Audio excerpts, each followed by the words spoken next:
როიტერსის ინფორმაციით 2019 წელს პეკინში მსოფლიოში ყველაზე დიდი აეროპორტი იხსნება. კოპენჰაგენში განლაგებულ გაეროს ქალაქში პროექტი ფოტოგამოფენა 50 ქალი საქართველოდან გაიხსნა. სინგაპურს პირველი ქალი პრეზიდენტი ყავს ჰალიმა იაკობის ინაუგურაციას ქვეყნის მაღალ ჩინოსნები, ბიზნეს და პოლიტიკური ისტაბლიშმენტის წარმომადგენლები ესწრებოდნენ.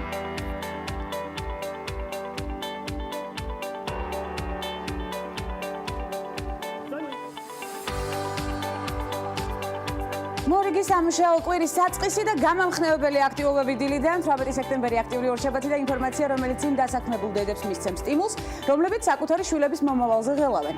მორიგმა ჩატარებულმა კვლევამ აჩვენა, რომ იმ ქალბატონებს შორის, რომელთა დედებიც სახლს გარეთ მუშაობდნენ, უფრო მეტია ალბათობა იმისა, რომ თავადაც იმუშავებენ ხელმძღვანელ თანამდებობებს დაიკავებენ და უფრო მაღალი ანაზღაურება ექნება, ვიდრე იმ ქალბატონებს, რომელთა დედებიც დიასახლისები იყვნენ. ხოლო მამაკაცები, რომელთა დედებიც ასევე მუშაობდნენ, უფრო მეტ დროს უთმობენ საკუთარ ოჯახზე ზრუნვას და აქტიურ მონაწილეობას იღებენ ოჯახურ საქმეებში. კვლევა ჩატარდა 24 ქვეყნის მასშტაბით და მისი შედეგები რეალურ მდგომარეობას ასახავს. მომუშავე დედის მიერ აღზრდა მიეკუთვნება იმ ძალზე მცირე რაოდენობის ფაქტორებს, როდესაც ასეთი აშკარა ზეგავლენა თანაბრად მოქმედებს სქესის მიუხედავად, ამბობს ჰარვარდის ბიზნეს ადმინისტრირების სკოლის პროფესორი კეტლინ მაკკინი.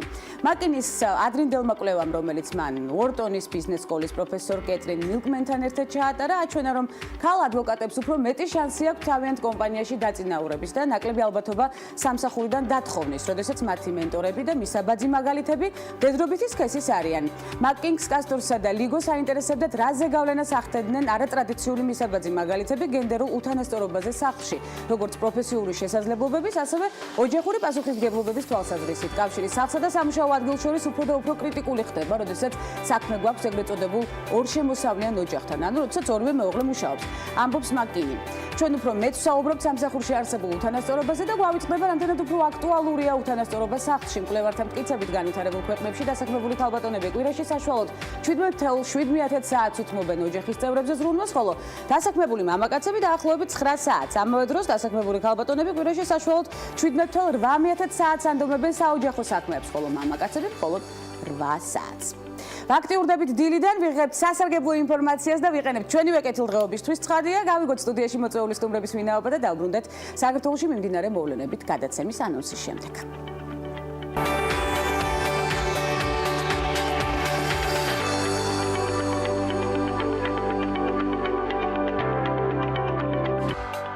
მორიგი სამუშაო კვირა ქალების ნარატივისთვის და ორშაბათის სტუმრების სტუდიაში.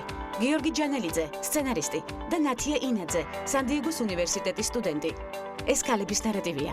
ვანცალ აღიძესთან ერთად.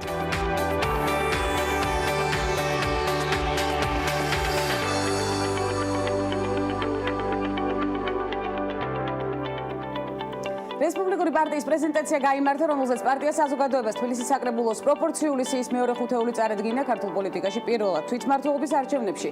თბილისის საკრებულოში ასარჩევად რესპუბლიკელებთან ერთად ღიად ლესბოსელი აქტივისტი ნინო ბოლქვაძე იბრძოლებს. ის რესპუბლიკელების სიის ათეულში იქნება. ბოლქვაძე ბოლო წლები აქტიურადაა ჩართული LGBT ადამიანების უფლებებისთვის ბრძოლაში. მისი თქმით, ამ უფლებებისთვის ბრძოლის უკეთესი გზაა თავად გახდა გადაწყვეტილებების მიმღები. ან შეეცადო მოიპოვო მხარდამჭერი, რომელიც LGBT თემის ინტერესებიდან გამომდინარე მიიღებს გადაწყვეტილებებს.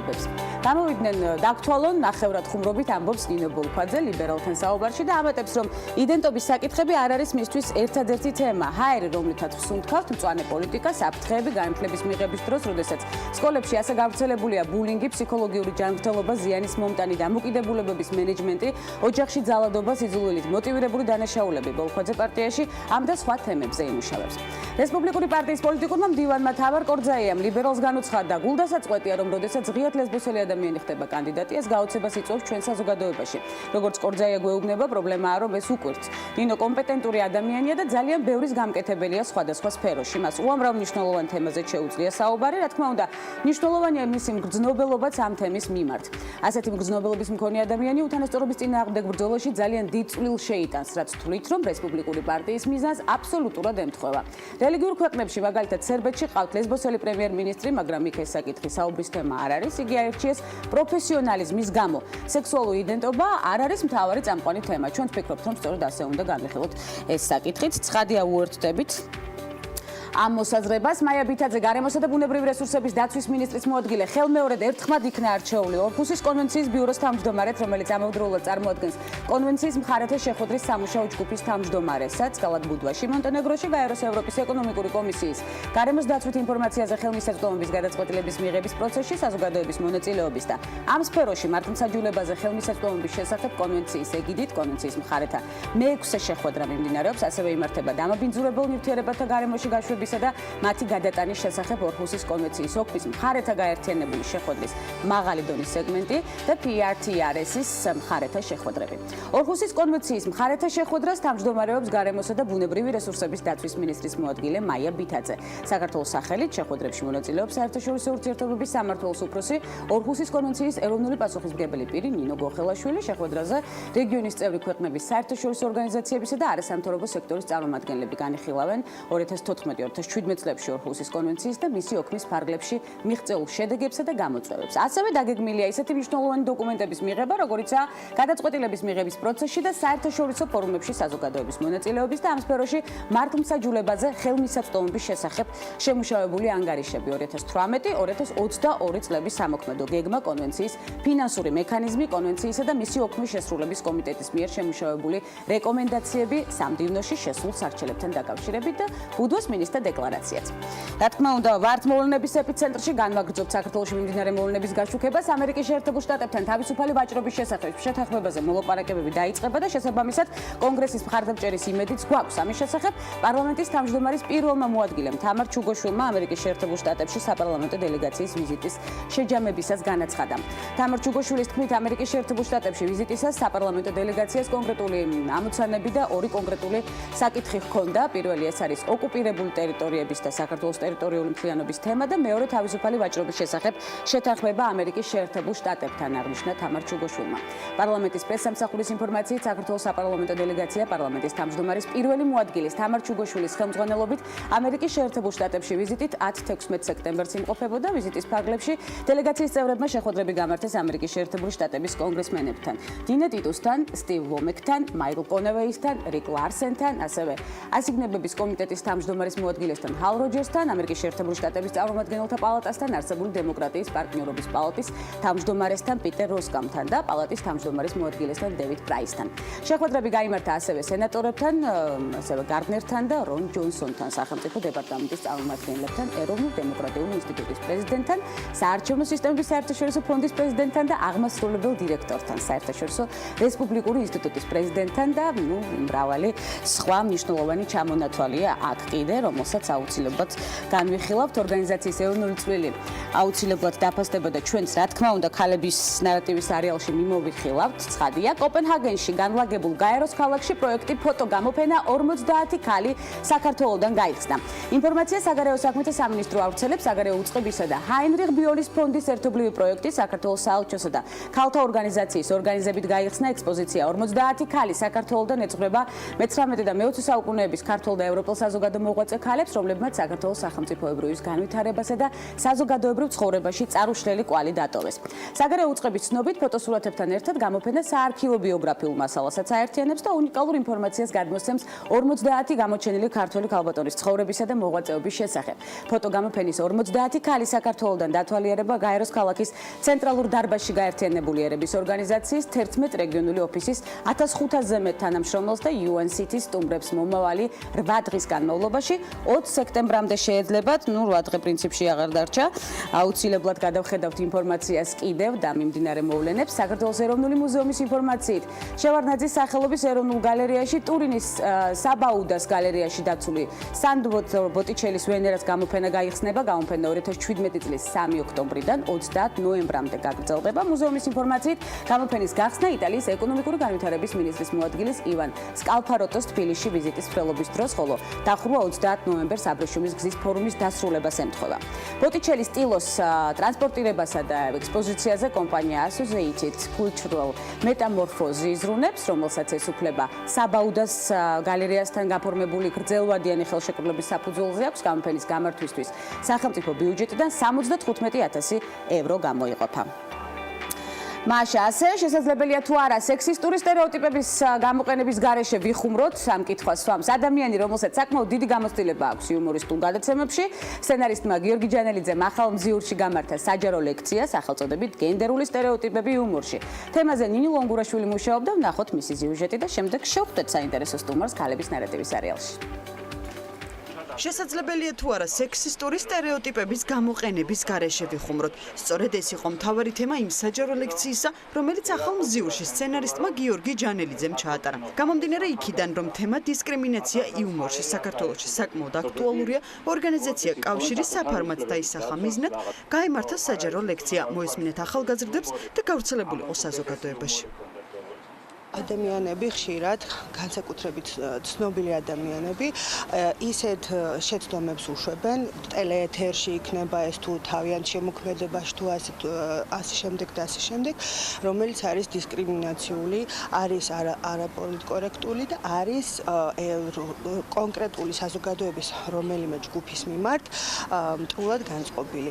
ეს შეიძლება მათ ისინი სპეციალურად ამას არ აკეთებენ, არ აშავებენ ასე ვთქვათ, და ამ ადამიანების მიმართ შეიძლება პრინციპულად არ ქონდეთ რაღაცა დამცინავი და შეურაცხყოფელი დამოკიდებულება, მაგრამ ეს ყოველთვის ასე გამოდის საბოლოო ჯამში, ეს ადამიანები ხდებიან მათი დაცინვის შეურაცხყოფის მსხვერპლი. საერთოდ ძალიან მიყვარს, როცა ადამიანს აქვს ჯანსაღი იუმორის გრძნობა, მაგრამ ხშირად ხდება ხოლმე ისე, რომ რაღაც ზღვარს გადავდივართ ადამიანები და მამაკაცებსაც რა თქმა უნდა მოძდით ხოლმე ეს და ხშირად უხუმრიათ განსაკუთრებით ჩემი თმის ფერზე, რომ აი აბა შენ ქერა ხარ და რა სიტყვი.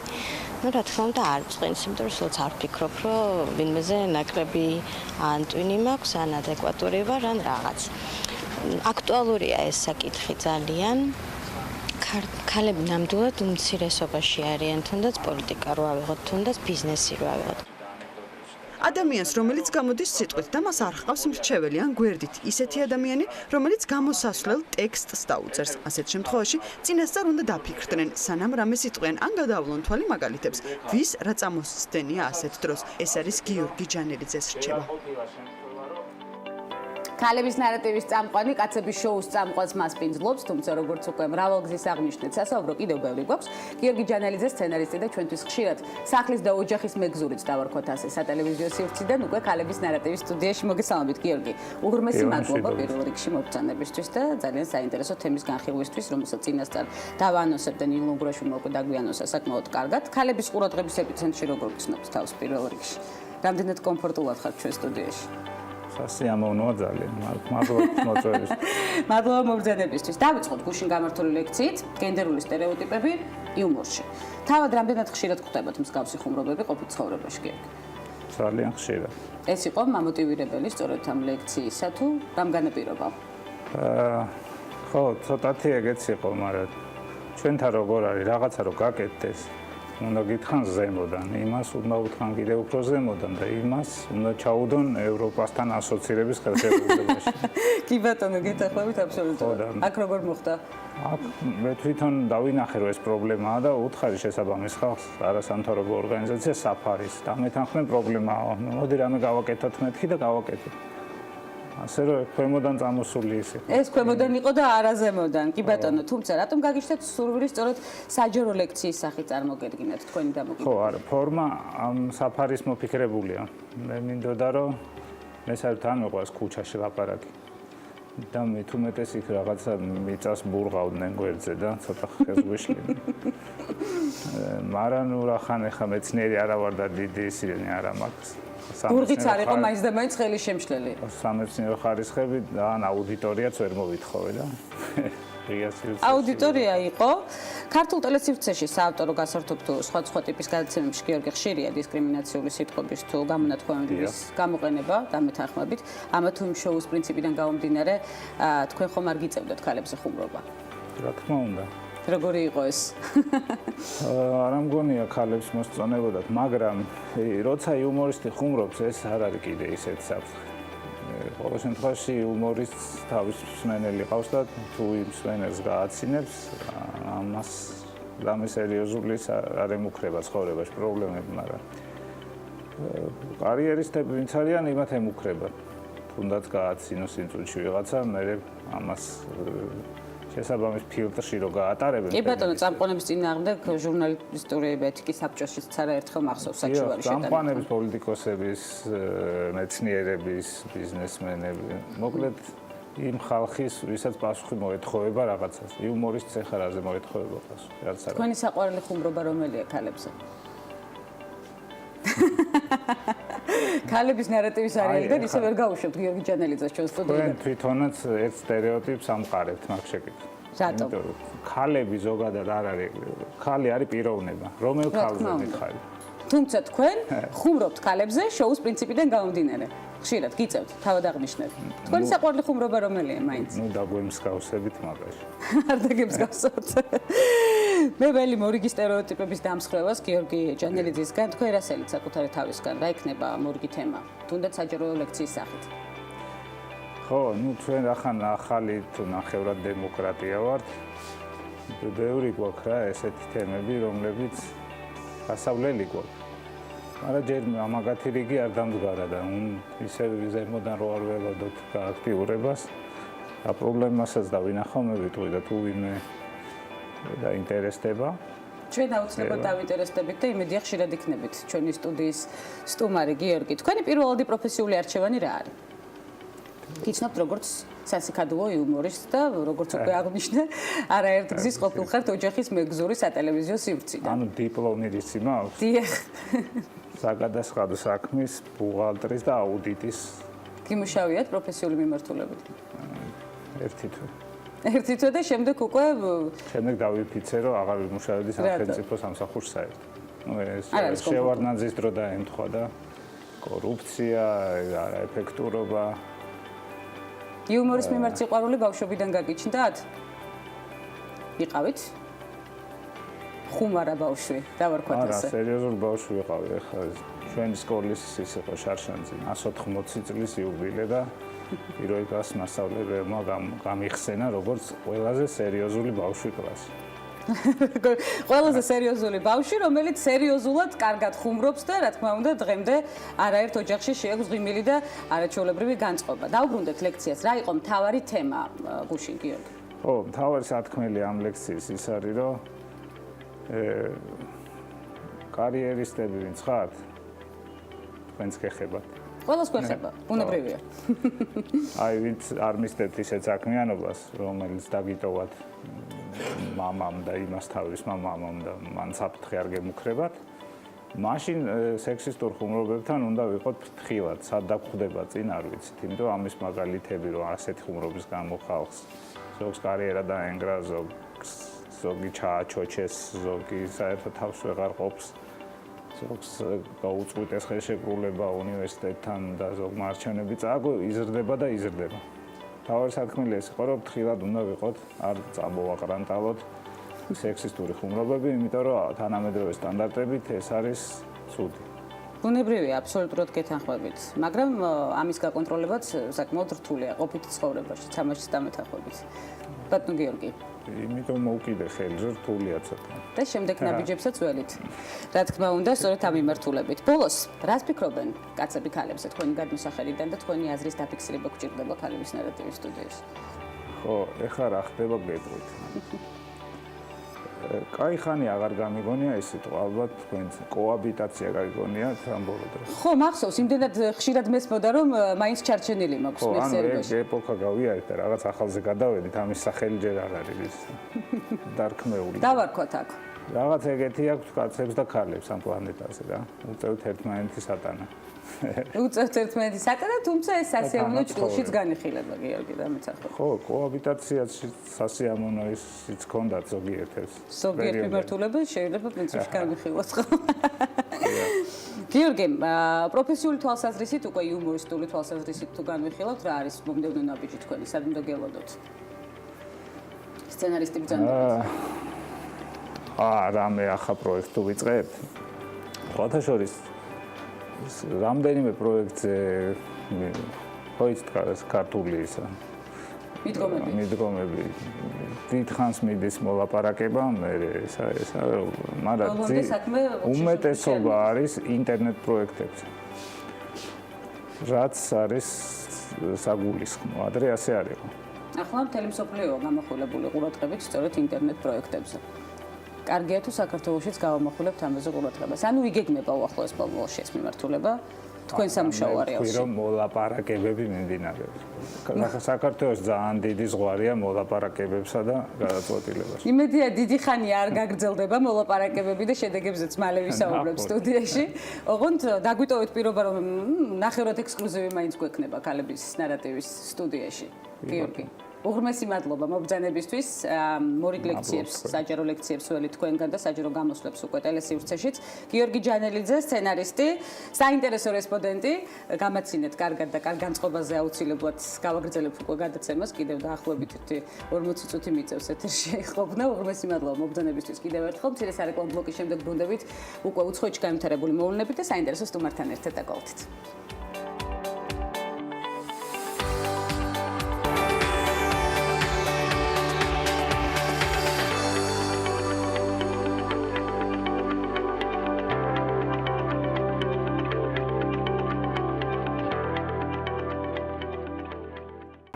რეკლამის შემდეგ ბრუნდებით უკვე ეთერში, რა თქმა უნდა პირდაპირ ეთერში და რა თქმა უნდა 18 სექტემბერს და არაჩვეულებრივ ორშაბათს დღეს უკვე უცხოეთში განვითარებული მოვლენებით. სინგაპურის პირველი ქალი პრეზიდენტი ყავს, ამის შესახებ როიტერი უწყება ჰალიმა იაკობის ინაუგურაციას ქვეყნის მაღალჩინოსნები, ბიზნეს და პოლიტიკური ესტაბლიშმენტის წარმომადგენლები ესწრებოდნენ. ვპირდები სინგაპურის მოქალაქეს, რომ პირნათლად ვემსახურების სამშობლოსა და ხალხს განურჩევლად რასის, ენისა და რელიგიისა განაცხადა იაკობმა. ადგილობრივი მედიის ინფორმაციით 63 წლის ჰალიმა იაკობის პრეზიდენტად არჩევას კრიტიკა იმის გამო მოყვა, რომ ის სუსტი სქესის წარმომადგენელია. ამ თემას აუცილებლად დაუბრუნდებით, ესე იგი ქალების ნარატივის არეალში მეტი განცხადების გამო ამერიკული საერთაშორისო ტექნოლოგიური კომპანია Google-ის სამმა ყოფილმა თანამშრომელმა ქალმა სასამართლოში კომპანიის წინააღმდეგ სარჩელი შეიტანა. მოსარჩელების მტკიცებით Google იდენტური სამუშაოებისთვის ქალებს კაცებზე ნაკლებს უხდის. სარჩელის თანახმად ტექნოლოგიური კომპანია აღნიშნულ საცნობიერებს, თუმცა პრობლემის მოგვარებას არ ცდილობს. დროა შეწყდეს ამ საკითხების იგნორირება ტექნოლოგიურ სფეროში, აღნიშნავს სარჩელის ერთ-ერთი ავტორი Google-ის ყოფილი პროგრამული ინჟინერი კელი ელისი.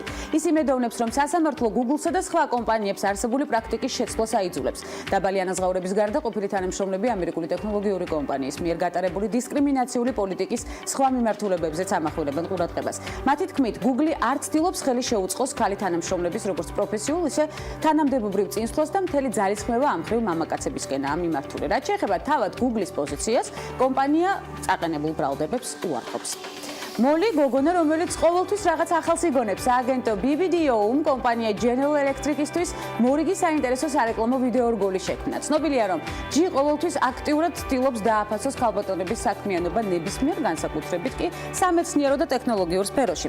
კომპანიამ პატარა გამომგონებელი გოგონას ისტორია წარმოგვიდგინა, რომლის პირველი გამოწვევაც ნაგვის გადამხრელი მოწყობილობის შექმნით იწყება და მას შემდეგ სულ უფრო და უფრო საინტერესო მოწყობილობებს ქმნის. საბოლოო ჯამში კი მოლი თავისი საოცარი ნიჭის, მონდომებისა და მიზანდასახულობის წყალობით ნამდვილ მწვერვალზე აღმოჩნდება. კომპანიამ ვიდეო რგოლის საშუალებით მოსახლეობას დაანახა, რომ სწორედ ასეთი წარმატება ერის იმ გოგონას, ვინც თავისი შესაძლებლობების გამოვლენას არასდროს მოერიდება და შეუპოვრად ეცდება მიზნის მიღწევას.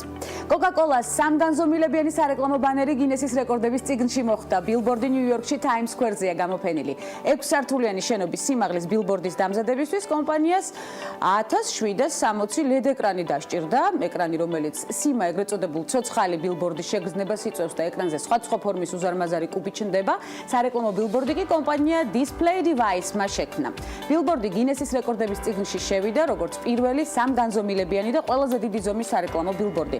ბილბორდი 20 მეტრი სიმაღლის და 12 მეტრი სიგანისაა.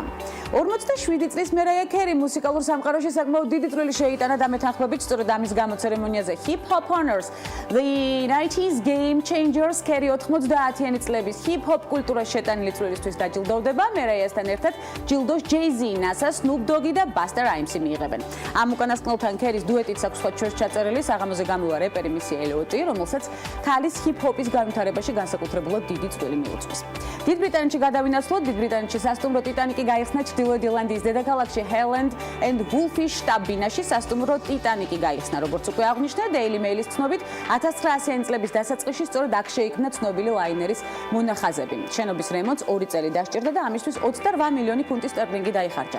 4 სართულიან სასტუმროში 120 ნომერია ბრიტანული ლაინერი 1912 წელს პირველი რეისის შესრულების დროს აისბერგთან შეჯახების შედეგად ჩაიძირა. შეგახსენებთ, ბორტზე 2000-ზე მეტი ადამიანი იმყოფებოდა, მათი უმრავლესობა დაიღუპა. ამერიკის შეერთებული შტატების პრეზიდენტი დონალდ ტრამპი მეცხრედ გახდა ბაბუა. ამის შესახებ მისი ვაჟი ერიკ ტრამპი ტვიტერზე იუწყება. ლარა ტრამპი და მე ბედნიერები ვართ გაცნობოთ, რომ ქვეყანას ჩვენი ვაჟი ერიკ ლუკ ტრამპი მოევლინა, რომელიც დაიბადა 8 საათსა და 50 წუთზე, წერს ერიკ ტრამპი. ერიკ ლუკ ტრამპის დაბადებამდე დონალდ ტრამპს 8 შვილიშვილი ყავდა, 5 უმცროსი დონალდ ტრამპისგან, 3 ქალიშვილი ივანკა ტრამპისგან. და მას აშეც, როგორც უკვე აღნიშნეთ, თქმა უნდა, გადაცემის საწყისში და არ გამოგრჩებოდა ეს მნიშვნელოვანი ინფორმაცია. როიტერსის ინფორმაციით 2019 წელს პეკინში მსოფლიოში ყველაზე დიდი აეროპორტი იხსნება, რისთვისაც ჩინეთის ისტორიაში ერთ-ერთი ყველაზე მსხვილი ინფრასტრუქტურული ინვესტიცია განხორციელდა. მსოფლიოში არსებული 3 უდიდესი აეროპორტი და სხვა დეტალები ვნახოთ სიუჟეტში. Good afternoon. Where are you flying to? სოფლიოს ნებისმიერ წერტილში მოგზაურობისას ჩვენზე პირველ შთაბეჭდილებას სწორედ აეროპორტი ახდენს, რაც გვიქმნის საერთო წარმოდგენას ქვეყნის უსაფრთხოებაზე, სერვისზე, ეკონომიკურ მდგომარეობასა თუ კულტურაზე. პეკინი სიდიდით მეორე ქალაქი ჩინეთში მოსახლეობის მიხედვით, მთავარი სატრანსპორტო კვანძი, საჰაერო რეისების მთავარი პუნქტი მსოფლიოს უდიდეს აეროპორტს ააშენებს 2019 წელს, რომელიც სიდიდით პირველი იქნება და სამხრეთი ტექსინგის ქუჩაზე გაიხსნება. ახალი აეროპორტი საჰაერო ტრანსპორტის მიმართ პეკინელების გაზრდილ მოთხოვნას სრულად დააკმაყოფილებს და ამასთან გაიზრდება ქვეყნის სამოქალაქო ავიაციის მიღებაც. ახალი აეროპორტი 2680 ჰექტარ მიწაზე გაშენდება. მას ექნება ერთი ცენტრალური ჰაბი, რომელსაც 6 შემმერთებელი გზა გამოყოფს. თითოეული მათგანი საბოლოო ჯამში ერთ წერტილს უკავშირდება, რაც ტერმინალში კოორდინაციას გაამარტივებს. ჩინეთის ეროვნული განვითარებისა და რეფორმების კომისიის ცნობით, თანამედროვე აეროპორტი China Southern Airlines-ისა და China Eastern Airlines-ის ახალი ბაზაც იქნება. ეს იმას ნიშნავს, რომ SkyTeam-ის ალიანსის წევრი კომპანიები ერთობლივად აწარმოებენ საქმეებს, რაც მგზავრებს საშუალებას მისცემს უფრო მარტივად იფრინონ. აეროპორტი 12 მილიარდი დოლარი დაჯდება, რაც ერთ-ერთი ყველაზე მსხვილი ინფრასტრუქტურული ინვესტიციაა ჩინეთის ისტორიაში. წინასწარი ინფორმაციით, აეროპორტი გახსნისთვის ყოველწლიურად 45 მილიონ მგზავს მოემსახურება, ხოლო 2 წლის შემდეგ მომდევნო გაფართოების დასრულებისას ეს რიცხვი 100 მილიონამდე გაიზრდება. დღეისთვის მსოფლიოს 3 უდიდესი აეროპორტის რეიტინგში პირველ ადგილს უკვე არსებული პეკინის საერთაშორისო აეროპორტი იკავებს, რომელიც 2009 წელს გამოცხადდა მგზავრთა რაოდენობით ყველაზე გადატვირთულ აეროპორტად. ტერიტორია 20 მილის ზომისაა. პეკინის საერთაშორისო აეროპორტიდან ფრენა ხორციელდება 120 მიმართულებით, ხოლო 2012 წელს ადგილზე 1.797.027 ადამიანმა გაიარა რეგისტრაცია. სიის მეორე ადგილს 1942 წელს აშენებული 27 კილომეტრის ზომის ჩიკაგოს ოჰარეს საერთაშორისო აეროპორტი იკავებს, რომელიც 2013 წელს Business Travel Magazine-ის მიერ დასახელდა საუკეთესო ჩრდილო ამერიკულ აეროპორტად და რომელმაც 2016 წელს 16.6 მილიონი დოლარი დააგროვა. ჩიკაგოს საერთაშორისო აეროპორტი დღეში 527 ფრენას ახორციელებს 120 მიმართულებით. სიის ბოლო მესამე ადგილს სამხრეთ ატლანტაში მდებარე ჰარტსფილდის საერთაშორისო აეროპორტი იკავებს, რომელიც 1925 წლის აპრილში აშენდა. ის 11 კილომეტრზეა გადაჭიმული და ახორციელებს 950.119 ფრენას. შენობა იტევს 100 მილიონ ადამიანს და დღეში 260.000 მგზავრს იღებს. ცხადია, ყოველთვის საინტერესოა მოგზაურისთვის აეროპორტიდანვე იწყებოდეს თავგადასავლები. შენობა, სადაც ტურისტი შესვლისთანავე იგრძნობს კომფორტულ, უსაფრთხო და სასიამოვნო გარემოს. ფოთის მე-15 საჯარო სკოლის კურსდამთავრებული ნათია ინაძე ჯერ წინასწარი პირობითი ჩარიცხვით, შემდეგ კი ერთიანი ეროვნული გამოცდების შედეგებით სან-დიეგოს სახელმწიფო უნივერსიტეტის საქართველოს ქიმია-ბიოქიმიის ფაკულტეტზე მოხვდა. მომდევნო 4 წლის განმავლობაში უნივერსიტეტის შიდა გრანტით 100%-იანი სახელმწიფო დაფინანსებით ისარგებლებს და აბიტურიენტების სამოტივაციოდ ფაქტის აღსანიშნად ასევე მისი სამომავლო გეგმების შესასწავლად ნათია ჩვენი სტუმარია დღევანდელი ნარატივით. ნათია, მოგესალმები, ღმერთის მადლობა მობრძანებისთვის პირველ რიგში. ნამდვილად დიდი ბარიერები გადალახე და ნამდვილად ამაყი უნდა იყო, მეც ამაყი ვარ. შენთან ერთად მახარებს ეს ფაქტი ნამდვილად. პირველ რიგში, რა თქმა უნდა, გილოცავ წარმატებას და კითხვა. საიდან იწყება ქიმია ბიოლოგიის სიყვარული ნათია შესწავლებში? პირველ რიგში მოგესალმებით, მადლობას გიხდით გადაცემაში მოწვევისთვის, ჩვენთვის ეს ძალიან ბევრს ნიშნავს. ქიმია ბიოლოგიის სიყვარული გაგიკვირდებათ და არ დაწყებულა დიდი ხნის წინ, სულ რაღაც 2-3 წელი ამას საფუძველი ჩაეყარა.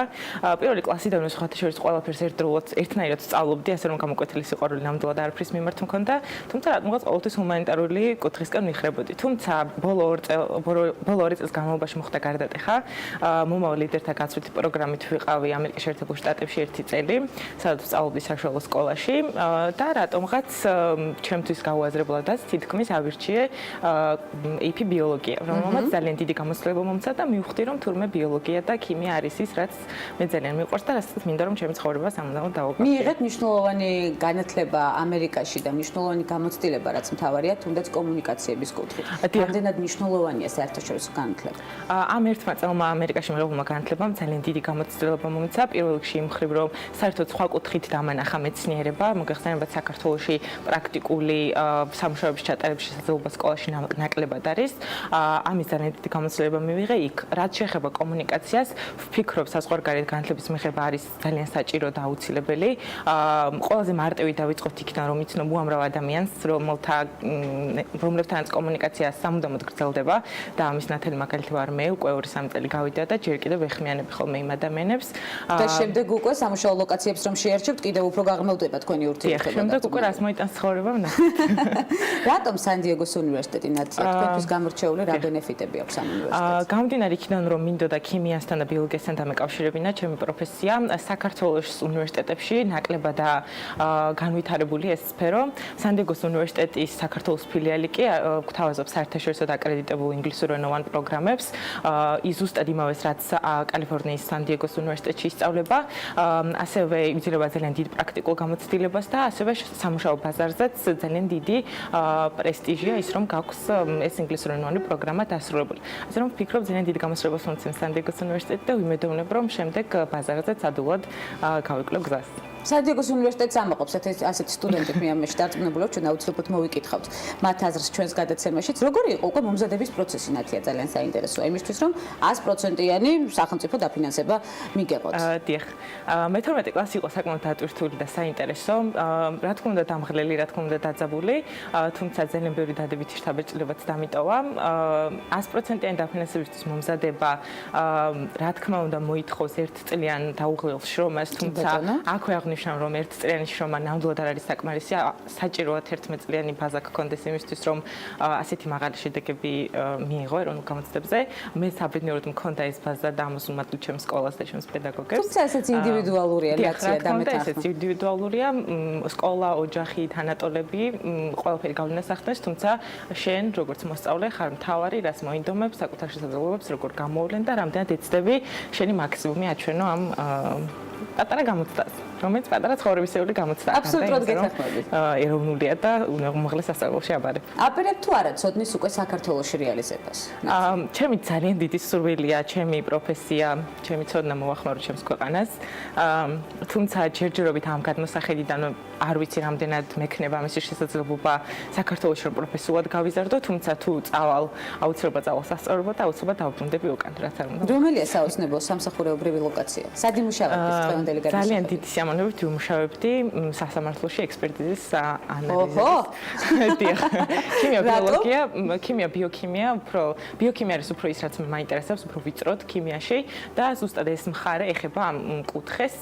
ყოველთვის მაინტერესებდა ხოლმე, რამდენ სერიალში მინახავს, რამდენ ფილმში მინახავს, ყოველთვის მაინტერესებდა, რომ აი ამ პატარა ერთი უჯრედი და როგორ შეგიძლია მთელი რაღაც დასკვნა გააკეთო. არაჩვეულებრივი ორატორიც ხარ, ნაცია, მინდა გითხრა, არაჩვეულებრივ საუბრობ, მე წარმომიდგენი ხარ გადაცემის წამყვანად და შეიძლება ეს მიმართულებაც განიხილოთ. ადრეულ ასაკში მქონდა ჟურნალისტობის სურვილი. გამოცდილება? გამოცდილება. ეს უნდა გამოვასწოროთ. გართობისთვის როდეს იცლი და სად? გაგიკვირდება და გართობისთვის ყოველთვის ვიცლი, ყოველთვის როცა არსებობს რაღაც შესაძლებლობა, ვცდილობ რომ იმ სწავლასთან ერთად დავაბალანსო ჩემი დრო და ყოველთვის მოვიცალო გართობისა და დასვენებისთვის, იმიტომ რომ ჩვენს ტვინს აუცილებლად სჭირდება დასვენება განთავსებული მუშაობის შემდეგ. დიახ. სპორტული ცხოვრებაც გაქვთ? სპორტული ცხოვრება არა, თუმცა ცეკვაზე დავდიოდი წლების განმავლობაში, რაც ძალიან დიდ სიამოვნებას მაინჭებდა ყოველთვის. თავის სპორტს ვხატავ, მცირე ჩანახატებს ვწერ ხოლმე. ასე რომ ლიტერატურა და ხელოვნებასთანაც ახლოს ხართ. ძალიან მიყვარს. რას ხატავთ ნაცია? რაც მომინდება არის აბსტრაქტული, არის ნატურმორტი, თუმცა არასდროს არავის ვაჩვენებ ხოლმე. რატო? ეს საკითხიც გამოსასწორებელია, ანუ გამოფენასველიც უახლოეს მომავალში მეგობრებო ნათია ინაძისგან ამ საკითხს აუცილებლად მოვიკითხავ სხვათა შორის ნათია. რას ურჩევდით აბიტურიენტებს, რომელთაც ეს პროცესი ჯერ კიდევ გასავლელი? ზოგადი რჩევების მიცემა მიჭირს ხოლმე, იმიტომ რომ ჩემს ირგვლივ ამრავი აბიტურიენტი მინახავს და ძალიან ინდივიდუალურია ეს ყველაფერი, როგორ გამოიყენებს საკუთარ შესაძლებლობებს და შეაფასებს შენ საჭიროებებს. თუმცა ურჩევდი ალბათ იმას, რომ ეს წელი მიუხედავად იმისა, რომ არის ძალიან დამხლელი, ძალიან სტრესული, ამასთანავე შეიძლება მოგიტანოთ ძალიან ბევრი დადებითი ემოცია, ასე რომ ეცადეთ ყურადღება გამახვილოთ იმ დადებითზე და შემდეგ უკან რომ მოიხედავთ, აუცილებლად იტყვით, რომ აი აბიტურიენტების წელი ნეტავი დაბრუნებული იყოს. ასე რომ ეცადეთ იყოს დადებითი, ყველაფერი გააკეთოთ პასუხისმგებლობის მაღალი გრძნობით და ეცადეთ ისიამოვნოთ თქვენი მოვალეობებით. არაჩვეულებრივი ფრაზაა. ეცადეთ ისიამოვნოთ თქვენი მოვალეობებით. ამას ჩვენ დავიმახსოვრებთ ნაცია და შემდეგ უკვე როდესაც სამუშაო ლოკაციას მოვიკითხავთ თქვენსას, ეს მოხდება 4 წელიწადში. იმედია რომ საქართველოში მოგეცემათ მუშაობის საშუალება და თქვენს ნიჩს რა თქმა უნდა სამშობლოს მოახმართ. თუმცა საერთაშორისო კომუნიკაციებიც აუცილებელია, რომელიც უკვე აღნიშნეთ. ნაცია ინაძე იყო ეს არაჩვეულებრივი გოგონა, სან-დიეგოს უნივერსიტეტის სტუდენტი, როგორც უკვე აღნიშნეთ, 100%-იანი გრანტით არაჩვეულებრივ გოგონას აუცილებლად მივესალმებით კვლავ ჩვენი გადაცემის სერიალში. მე ამაში დარწმუნებული ვარ ნაცია, ნათიაც თავს მიტყვის. ასეთი იყო ორშაბათის ნარატივი, შევხვდებით ერთმანეთს ხვალ ზუსტად 11 საათზე, რა თქმა უნდა. გადაცემაში ქალების ნარატივი და რა თქმა უნდა, TV პირველი საეთერო სივრციდან. ბედნიერ და საინტერესო ორშაბათს გისურვებთ.